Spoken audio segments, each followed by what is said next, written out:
Hello guys, welcome back to my channel FRT Studio. So what is call span and row span in table? Last lesson में हम लोगों ने पढ़ा था कि HTML का बेसिक फॉर्मेट, टेबल को कैसे क्रिएट करते हैं और रोज कैसे यूज़ करते हैं, कॉलम कैसे यूज़ करते हैं। तो आज हम उससे थोड़ा आगे पढ़ते हैं, row span and col span, जो कि हमें आगे बहुत हेल्प करेगा ईमेलर्स और इन्वॉइसिंग बनाने में। तो चलिए शुरू करते हैं।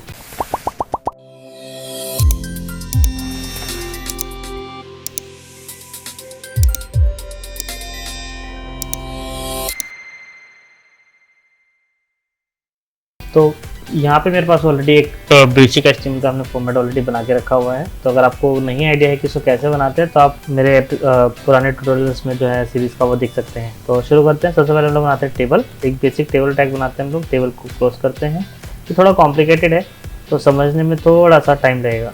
सो बॉर्डर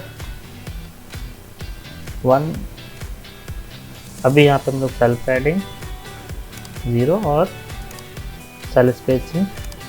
आपको पता होगा लास्ट में मैंने बताया था कि cell padding and cell spacing क्या होती है। तो अभी के लिए हम लोग वेट रखते हैं 600, ओके, और अलाइन करते हैं सेंटर, ताकि ये हमारा टेबल हो सेंटर में दिखेगा।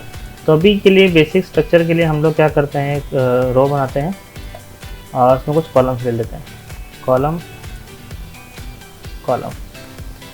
तो 1 2 3 4, सो 1 2 3 4 एंड देन 5। इसकी अब उसके बाद रन करा के देख लेते हैं। डेस्कटॉप पे आते हैं, डबल क्लिक करते हैं फाइल पे, तो अब ब्राउज़र में खुल गया। तो ये आ गया आपका 1 2 3 4 5। अब इसको हम लोग रेप्लिकेट कर लेते हैं 3-4 तरीके से, ताकि थोड़ी हमारी रोज बढ़ जाए। तो सेल पैडिंग थोड़ा हम लोग बढ़ाते हैं ताकि स्पेसिंग जो हमारी वो थोड़ी इंक्रीज होती है। सेल पैडिंग हम लोग 10 कर लेते हैं ताकि थोड़ा सा बड़ा में दिखे। क्लियर हो गया। तो लास्ट में मैंने आपको बताया था कि अभी जितने आपके कॉलम्स रहेंगे आपको उतने ही कॉलम नीचे रखने हैं। अगर आप इसको कम करते हैं तो आपका टेबल का स्ट्रक्चर जो है वो ख़राब हो जाता है। करेक्ट। तो अभी इस स्ट्रक्चर को कैसे ठीक करना है वो हम लोग देखेंगे। तो अभी एक पेंट खोलते हैं, एग्जाम्पल मैं आपको बताता हूँ। सपोज़ कीजिए कि ये मेरे पास में एक टेबल है,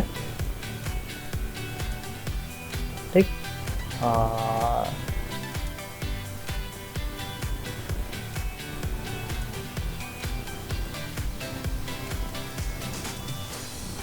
तो पहली रो में तो हमारे पास में 3 कॉलम है,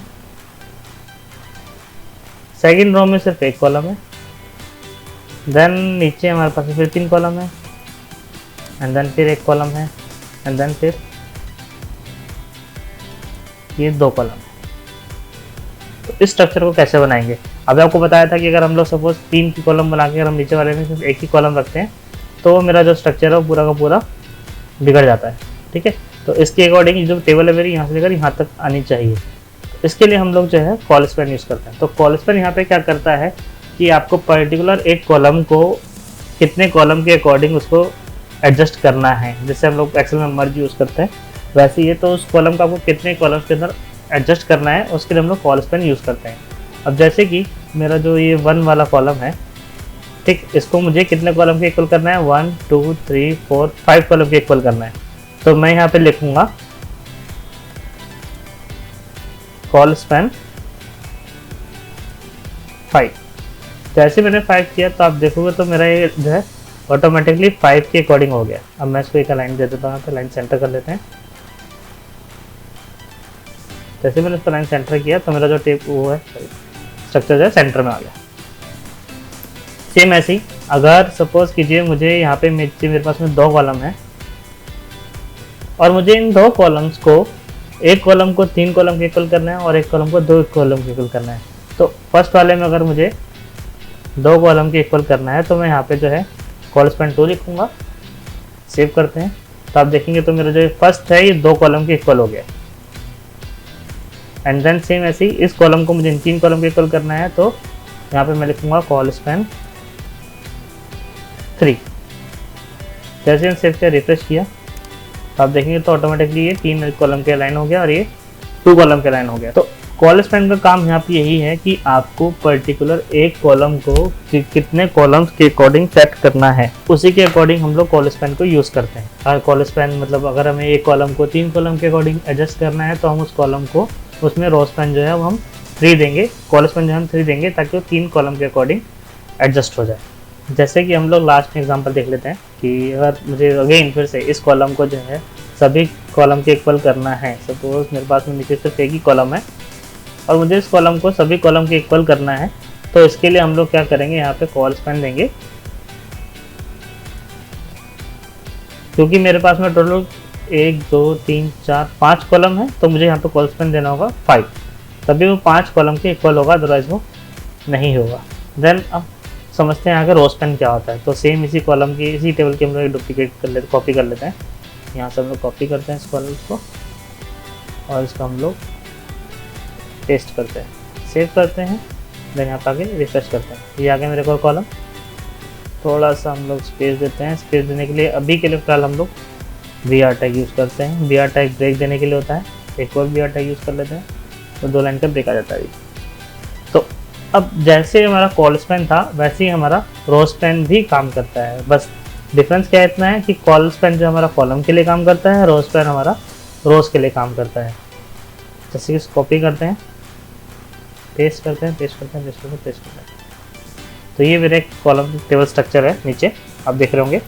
अब सपोज कीजिए कि मुझे एक कॉलम को 2 रोज की इक्वल करना है, तो उसके लिए क्या करेंगे हम लोग, यहाँ पे चलते हैं, रो स्पैन डालते हैं और करते हैं इसको 2। जैसे ही मैंने इसको 2 किया तो आप देखोगे तो ऑटोमेटिकली ये जो मेरा कॉलम है ये 2 रो के इक्वल हो गया, और इस वाले को हमें नहीं चाहिए तो इस वाले को हम लोग रिमूव कर देंगे। तो ये है हमारा रो स्पैन का काम। जैसे कि अगर मुझे इसको करना है तो मैंने दिया रो स्पैन 4 कॉलम के इक्वल सपोज मुझे करना है, इसको मैंने रिफ्रेश किया तो आप देखेंगे तो 1 2 3 4 कॉलम के इक्वल हो जाएगा। सॉरी, मुझे इसको यहाँ देना होगा अगर मुझे 4 के इक्वल करना है तो रो स्पैन 4, ठीक है, 1 2 3 4। अब मुझे लास्ट के 3 नहीं चाहिए तो मैं इनको रिमूव कर दूंगा, रिमूव एंड देन ऊपर रह गया है 4 4 4 4 4 और सो ये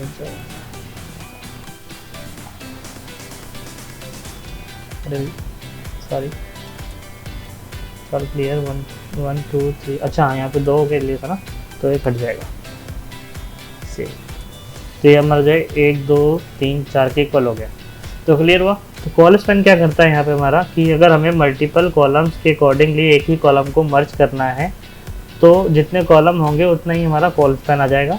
और सेम ऐसा रो के लिए काम करेगा कि हमें रो में जितना भी रोज के अकॉर्डिंग हम उसको एक्सपेंड करना है कॉलम को, तो वहाँ पे हमारा रो स्पैन आ जाता है। तो आपको ये क्लियर होगा भी आई गेस। तो नेक्स्ट क्लास में हम लोग थोड़ा चलेंगे कि CSS शुरू करेंगे, बिकॉज अब हमने टेबल तो बना ली है बट इसको डिज़ाइन कैसे करना है और उसको मोल्ड कैसे करना है समथिंग कुछ न्यू बनाने में, तो उसके लिए हम लोग नया CSS सीखेंगे।